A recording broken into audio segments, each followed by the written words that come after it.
మీ ఎలాంటి వ్యాపార ప్రకటనలకైనా వెంటనే మా ఛానల్ సంప్రదించండి. గురుర్బ్రహ్మ గురుర్విష్ణు గురుదేవో మహేశ్వర గురు సాక్షాత్ పరబ్రహ్మ తస్మై శ్రీ గురవే నమః. ఆదిత్యోర్కోరవిర్భానుర్భాస్కరశ్చ దివాకరః మార్తాండః సవితా హేళి తీక్ష్ణాం శర్మిహిరో రవిః. యఃకర్తా జగతాం భర్తా సంహర్తా మహసాం నిధిః ప్రణమామి తమాదిత్యం బహిరంతస్తమోపహం. 2025 సంవత్సరం నవంబర్ నెల 3వ రాశి మిథున రాశి. ఈ మిథున రాశి ఎట్లా ఉందో చూద్దాం. ఈ మిథున రాశి పరిస్థితి చెప్పాలి అంటే 5 గ్రహాలు బాగున్నాయి. ఈ 5 గ్రహాలు కూడా పూర్తిగా మంచిగా ఉన్నాయి. అయితే గురువు వృషభ రాశిలో ఉన్నాడని చెప్పారు. ఈ మిథున రాశికి గురువు వృషభ రాశిలో 2వ స్థానంలో ఉన్నాడు. ఈ గురువు వల్ల కొంత నష్టం, కొంత కష్టం, కొంత మంచి కనపడుతుంది. తర్వాత శని బాగాలేడు, రాహు బాగాలేడు, రవి బాగాలేడు. ఈ రాశివాడ పరిస్థితి వ్యవసాయదారులకి చాలా బాగుంది. అట్లాగే వ్యాపారం చేసుకునే వాళ్ళకి కూడా ఇంకా బాగుంది. చదువుకునే పిల్లలకు కూడా బాగుంది. ఈ చదువుకునే పిల్లలు విదేశాలకు వెళ్ళటానికి కానీ అన్ని విధాలా బాగుంది. శుక్రుడు బాగున్నాడు. ఈ శుక్రుడు బాగుంటాం, శని దశమంలో, రాహు జన్మంలో మరి ఉండటం ఇది కొంచెం ఇబ్బందికరంగా ఉంది. ఎందుకంటే కాళ్ళు, చేతులు, తలకాయ, నోరు, కళ్ళు, ముక్కులు, చెవులు అన్నీ బాగుండాలి. ఇందులో ఏది సరిగ్గా పనికి రాకపోయినా ఇబ్బందే. కాలేజీలో చదువుకునే పిల్లవాడికి చాలామంది లాంగ్ సైట్ వస్తుంది. బోర్డు మీద రాస్తే వీడికి కనపడదు, అదో రకం. కొద్దిగా చెవుడు ఉన్నవాడు ఉన్నాడు, మరి కాలేజీలో లెసన్ చెబితే వీడికి కనపడదు. వాడి బతికేంటి, వీడి బతికేంటి? ఏమంటే అన్నీ బాగున్నాయంటావు, కొన్ని బాగాలేదంటావు అంటే మరి వినికిడి కానీ బాగుండకపోతే ఇబ్బందే కదా.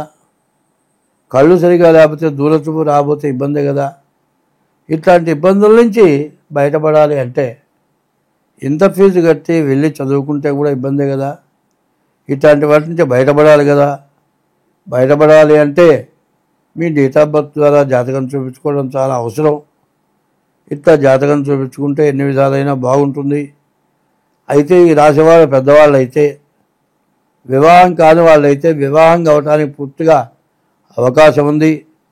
ఇంటికి సంబంధించిన ఇటుక కావచ్చు, సిమెంట్ కావచ్చు, ఐరన్ కావచ్చు, ఇల్లు కట్టేవాళ్ళు కావచ్చు, లేకపోతే రియల్ ఎస్టేట్ వాళ్ళు కావచ్చు, వీళ్ళందరికీ కూడా అన్ని విధాలా చాలా బాగుంది. కానీ ఈ పరిస్థితి ఏమిటంటే ముందు ఉన్న పరిస్థితి ఏమిటి, మరి కుజుడు బాగుండకపోవటం, రాహువు శని బాగుండకపోవటం, అన్ని అవరోధాలే, అన్నీ ఇబ్బందిగానే ఉంటాయి. ఇలా ఎట్లా ఉంటుందంటే పూలు కొనుక్కుంటానికి వెళ్ళామనుకోండి, 10 మంది ఉంటారు ముందు, వాళ్ళకి ఇచ్చిన తర్వాత మనకి ఇస్తాడు పూలు, మన దగ్గరకు వచ్చేది పూలు అయిపోతాయి. ఇట్లా ఇబ్బంది కలుగుతుంది. ఈ ఇబ్బందుల నుంచి బయటపడాలి, జాగ్రత్త పడాలి. మరి వివాహం కావడానికి అవకాశం ఉంది. వివాహం చేసుకోవాలంటే షష్టాష్టకాలు ఉన్నాయి. కాలసర్ప దోషం, కుజు దోషం అవి ఉన్నాయి.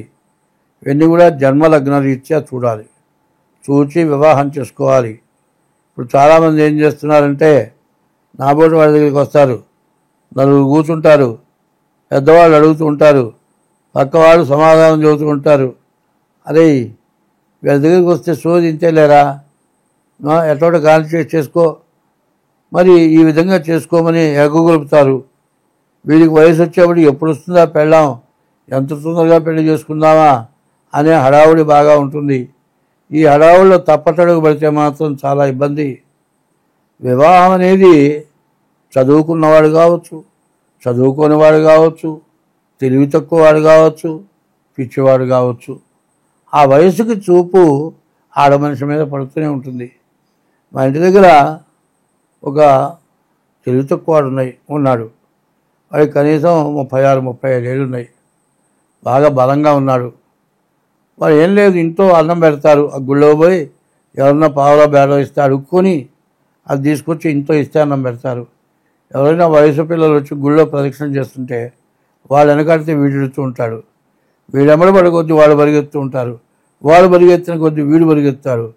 వీడు పరిగెత్తా ఉంటుందంటే అమాంతం ఎగబడి వాళ్ళని పట్టుకోవాలని ఉంటుంది. వాడు గబగబా వచ్చి గుళ్ళో ఎక్కడ కూర్చొని జపం చేసుకుంటూ ఉంటాను నేను. ఏమన్నా అబ్బాయి ఎవరు మా ఎమ్మడి పడుతున్నాడు, అరే ఇందులో అంటే లేదండి లేదండి అంటాడు. నిలబడి అమ్మటి కూడా ఆగంట. సరే చివరికి వాడు ఎట్లా ఉంటుందంటే, అరే పెళ్లి చేసుకుంటావట్రా, చేసుకుంటా. పెళ్లి చేసుకుని ఏం చేస్తావురా, పూలు కొనిపెడతా. పూలు కొనిపెడితే ఏం చేస్తావురా, సినిమా రిక్షాలో ఇద్దరం ఎక్కుతాం, ఎక్కేది సినిమా పోతాం, తర్వాత అంటాడు. అంటే వాడు పిచ్చివాడికి కూడా పెళ్ళాంతో ఉండాలనే కోరిక వాడుకుంటుంది. అట్లాంటి పరిస్థితుల్లో అన్నీ ఉన్న వాళ్ళకి పెళ్లి చేసుకోవాలి, బాధ్యత ఉండాలి అనే కోరిక ఉండటం తప్పు కాదు. బాగా చదువుకుంటున్నారు పిల్లలు, ఉద్యోగాలు చేస్తున్నారు. చదువు అయిపోయేప్పటికి ఏజ్ బారైపోతుంది. పెళ్లి కావాలంటే ఉద్యోగం వచ్చిన తర్వాత పెళ్లి చేసుకుంటారంటాడు. ఉద్యోగం వచ్చేవాడు ఇంకా కాస్త టైం అవుతుంది. ఈ లోపల ఆడపిల్లలు పెళ్ళిళ్ళు అయిపోతున్నాయి. 37-38 ఏళ్ళు వచ్చేప్పటికి మగపిల్లవాడికి ఆడపిల్ల దొరుకుతుంది. ఇట్లాంటి పరిస్థితులు వస్తున్నాయి. ఎప్పుడు కూడా ప్రతి వ్యక్తికి కూడా ఏ వయసుకు కావాల్సిందో ఆ వయసులో ఉండాలి. అది లేకపోతే చాలా కష్టం. బాల్యం, యవ్వనం, కౌమారం, వార్ధక్యం 4 రకాలు ఉన్నాయి. ఇందులో యవ్వనం అనేది చాలా కొద్ది. అదే వయసులో యవ్వనం ఉన్న వయసులో పెళ్లి చేసుకుంటే వెంటనే మంచి బలమైన శక్తిగల సంతానం పుడతారు. వయసుడికి ముసలివాడు పెళ్లి చేసుకుంటే సంతానం కలగటమే కష్టం. ఒకవేళ పుట్టినా వాడు బలహీనుడు, రోగిష్టివాడు, జ్ఞానం లేనివాడు, అజ్ఞానం గలవాడు, అమాయకుడు పుడతాడు. అందువల్ల యవ్వనం చాలా కొద్ది కాబట్టి నువ్వు ఎంత చదువు అన్నది కాదు, చదువుకుంటే సరికాదు, చదువుకున్న తర్వాత కూడా చదువు కావాలి. మరి పెళ్ళయిన తర్వాత కూడా చదువు ఉండాలి. చదువు విద్యయొసగును వినయము వినయమునను బడయు పాత్రత వలన ధనము, ధనము వలనను ధర్మము దాని వలను ఐహిక అముష్మికములందు నరుడు. నేను 26 దాకా కూడా నేను పెళ్లి చేసుకోను అన్నా. ఎందుకంటే ఆ 10 ఏళ్ళ నలుగురు వీళ్ళ పెళ్ళిళ్ళు, మా నాన్నలేడు. 18 ఏళ్ళకి పోయిన అమ్మో ఇక పెళ్ళొద్దు అనుకున్నాను. ఎక్కడో ఎవరినో పెట్టారనుకున్నారు, నానావస్థ పడ్డారు. ఎట్టా పెళ్లి చేసుకున్నాను. పెళ్లి చేసుకుంది లగాయతూ ఎంత సంపాదించినా చాలటల్లా ఇప్పటికి కూడా విపరీతమైన కష్టం వస్తుంది. అన్నిటికీ ముందు ప్రధానం ఏంటంటే పెళ్ళి. పెళ్లితో పాటు అవసరమేంటి డబ్బు. డబ్బు అవసరానికి తగినటువంటి విద్య కావాలి. విద్యతో పాటు సంపాదన కావాలి. అన్నీ అవసరమే. ఏ వయసుకు కావాల్సినవి ఆ వయసుకి ఇప్పించండి. వాడు ఏం చేస్తున్నారు, పిల్ల కూడా చదవాలి, బాగా పైకి రావాలి, ఉద్యోగం చేయాలి. యవ్వనం దాటిపోయిందాకా చదివించి అప్పటికి పెళ్లి చేస్తే ఏం ఉపయోగం అండి? ఇట్లా ఇబ్బంది అయిపోతుంది. కాబట్టి రాసేవాళ్ళు చెప్పాలి అంటే చాలా సమస్యలు ఉన్నాయి. మరి వివాహం అయితే చాలా ఇబ్బంది పడతారు. వ్యవసాయదారులో బాగుంది, వ్యాపారస్తులో బాగుంది, మరి విదేశాలకు వెళ్ళే వాళ్ళకి బాగుంది. కానీ అన్నిటికీ కూడా ఒక ఆడపిల్ల వల్ల ఇబ్బంది కలిగే లక్షణాలు ఉన్నాయి. కాబట్టి రాసేవాళ్ళు ఎంత జాగ్రత్త పడితే అంత మంచిది. డేట్ ఆఫ్ బర్త్ ద్వారా జాతకం చూపించుకోండి, అన్ని విధాలా బాగుంటుంది. స్వస్తి.